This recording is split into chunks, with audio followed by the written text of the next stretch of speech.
حضرت امیر معاویہ آئے تو انہوں نے لاکھوں دینار آ کر امام حسن پاک کی جھولی میں ڈالے، لاکھوں دینار۔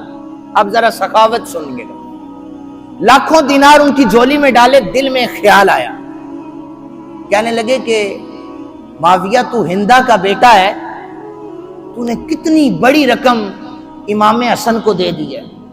یہ دل میں خیال آیا۔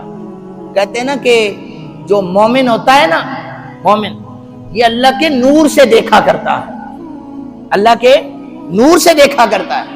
انہوں نے دل میں سوچا، امام حسن پاک کی خدمت کر کے حضرت امیر شام کہنے لگے ہندا کے بیٹے نے امام حسن پاک کی خدمت کی ہے، خوش ہو جائیں گے۔ انہیں کیا پتا تھا آگے سخیوں کا تاجدار ہے۔ امام حسن پاک باہر نکلے نا، ایک غلام نے آ کر جوتے سیدھے کر لیے۔ کیا کیا؟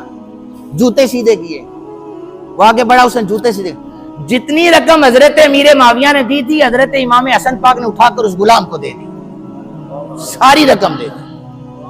اب مخاطب ہوئے، کیا؟ حضرت امیر معاویہ کی طرف مخاطب ہو کر کے کہنے لگے، اے جناب امیر معاویہ، آپ سمجھ رہے ہیں کہ آپ ہندا کے بیٹے ہیں اور امام حسن کو آپ نے بہت مال دیا ہے۔ آپ نے جتنا مال دیا ہے، سنے میں بھی فاطمہ کا لخت جگر ہوں، جو ہمارے جوڑے سیدھے کرتا ہے ہم اسے مال عطا کر دیا کرتے ہیں۔